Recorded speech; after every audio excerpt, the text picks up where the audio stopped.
Olá! Hoje o nosso papo é sobre um desafio que muitas vezes fica meio escondido, sabe? A gente vai falar sobre a disfagia, que é a dificuldade de engolir em pessoas com paralisia cerebral. E para entender isso direitinho, a gente vai usar como base uma grande revisão de vários estudos científicos. Vamos desvendar juntos os riscos, os desafios e, claro, as soluções. Para começar, pense numa coisa.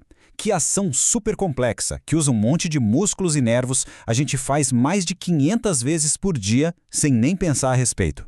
Pois é, engolir. É algo tão automático que a gente só se dá conta do quanto é complicado quando alguma coisa não vai bem. Bom, para a gente entender bem o contexto, é importante saber o que é a paralisia cerebral, a PC, né? Primeiro ponto, não é uma doença. É, na verdade, um grupo de desordens permanentes que afetam o movimento e a postura. Acaso disso tudo é uma lesão no cérebro bem na fase de desenvolvimento, pode ser antes, durante ou logo depois do nascimento. E um detalhe importante, a lesão em si não piora com o tempo, mas o jeito que ela se manifesta no corpo pode ir mudando ao longo da vida.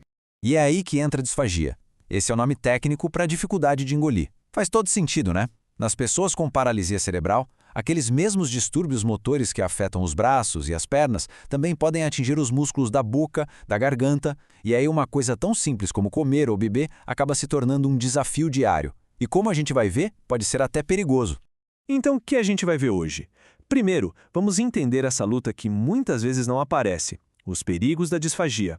Depois, a gente mergulha no que as pesquisas dizem, vê quais são os caminhos para melhorar a deglutição e, por fim, fala sobre a equipe de profissionais e o futuro. Bora lá?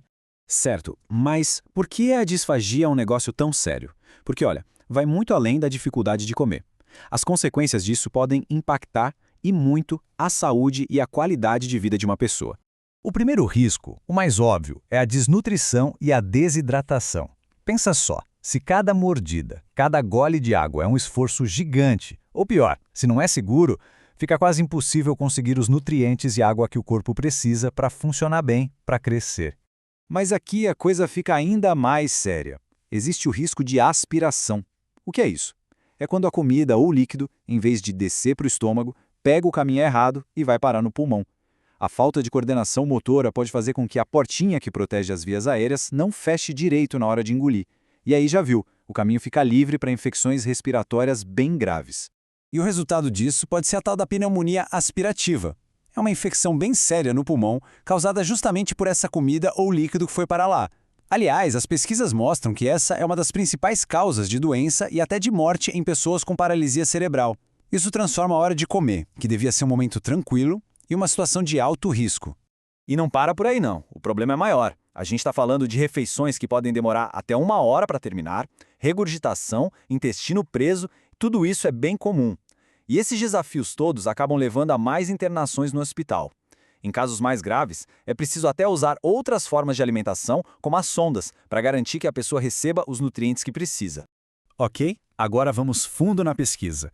O que a ciência realmente nos diz sobre o quão comum e como é essa disfagia na paralisia cerebral? A análise que a gente está usando de base hoje junta os resultados de anos e anos de pesquisa para dar um panorama bem claro sobre o assunto.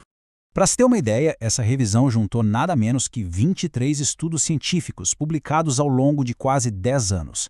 Ou seja, não é uma opinião solta, é um resumão bem sólido do que pesquisadores do mundo inteiro encontraram ao estudar essa condição tão complexa. E os resultados, olha, são de cair o queixo. Um estudo de 2010, por exemplo, viu que mais da metade das crianças com o tipo mais comum de paralisia cerebral, a espástica, tinha disfagia. Outro estudo de 2014 trouxe uma informação fundamental. A disfagia não acontece só nos casos mais graves, não. Ela está presente em todos os níveis de comprometimento motor. E para fechar, um estudo de 2013 mostrou a consequência na prática. 2/3 das pessoas com disfagia estavam abaixo do peso ideal. A pesquisa deixa o problema bem palpável. Quer ver um exemplo? Um estudo mediu o tempo que a comida leva só para passar pela boca. Com líquidos, a média foi de 1,33 segundos. Agora, com um alimento pastoso, esse tempo mais que dobrou, foi para 3,33 segundos. Isso mostra de um jeito muito claro como uma simples mudança na textura da comida já muda completamente o processo de se alimentar.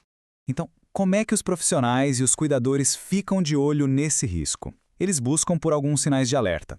Tosse e engasgo durante a refeição são os mais fáceis de notar, claro, mas tem outros mais discretos. Sabe aquela voz que parece molhada ou com barulhinho depois de comer? Ou a necessidade de engolir várias vezes para conseguir descer uma colherada de comida? Ou até um cansaço, uma falta de ar durante a refeição? Tudo isso são bandeiras vermelhas, indicando que a deglutição não está rolando de forma segura. Ok, a gente já entendeu o problema, já viu o tamanho da gravidade dele. A pergunta que fica é: e aí, o que dá para fazer? A boa notícia é que a pesquisa também mostra a luz no fim do túnel, os caminhos para lidar com isso. O caminho é bem estruturado. Tudo começa com uma avaliação super detalhada, feita geralmente pelo fonoaudiólogo, que é o grande especialista em deglutição. Com base nisso, se cria um plano de ação, uma terapia pensada para cada pessoa. Mas o pulo do gato, o ponto-chave, é o terceiro passo: treinar os cuidadores. Porque a terapia de verdade não acontece só na clínica uma vez por semana. Ela acontece em casa, em cada café da manhã, almoço e jantar. E que tipo de estratégias são essas? São várias coisas. Às vezes, só de ajustar a postura da pessoa na hora de comer já faz uma diferença enorme. Outras vezes, o segredo está em mudar a consistência da comida e dos líquidos, usar talheres diferentes ou fazer exercícios para fortalecer os músculos da boca. E claro, criar um ambiente tranquilo para comer, sem correria, também é super importante para o tratamento dar certo. A grande ideia por trás de todo o tratamento pode ser resumida em uma frase: o sucesso depende totalmente de preparar e dar poder para a família e para os cuidadores. São eles que estão ali, na linha de frente, aplicando as técnicas certas em cada refeição, todos os dias. É isso que faz a diferença de verdade. E os resultados? Bom, eles falam por si sós. Dá uma olhada neste gráfico que foi baseado nos achados de um dos estudos. Ele mostra direitinho o impacto positivo da terapia. A gravidade da disfagia diminui. Os episódios de infecção no pulmão reduzem. E qual a consequência direta disso tudo? O peso corporal aumenta. É a prova de que a intervenção realmente funciona. Para a gente fechar, vamos entender como tudo isso se encaixa no cuidado geral da pessoa e para onde as pesquisas estão apontando para o futuro. Uma coisa que aparece em todas as pesquisas é muito clara: ninguém resolve isso sozinho, nenhum profissional, nenhuma especialidade. A paralisia cerebral e a disfagia são tão complexas que exigem um trabalho em equipe, todo mundo junto.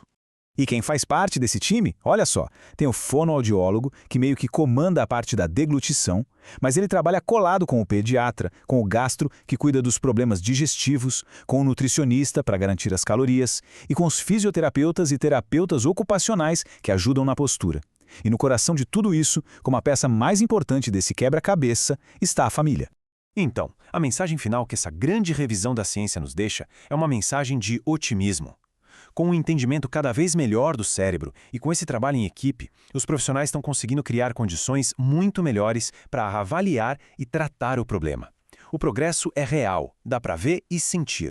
Mas claro, a pesquisa também olha para frente. Ela mostra que ainda precisamos de mais estudos, mais focados, para entender qual técnica de terapia funciona melhor para cada tipo de paciente. A base já está bem construída, mas a busca para deixar o cuidado cada vez melhor não para. E a grande pergunta que fica no ar é: qual vai ser o próximo grande avanço que vai transformar ainda mais vidas, né? Agradeço a companhia nessa análise.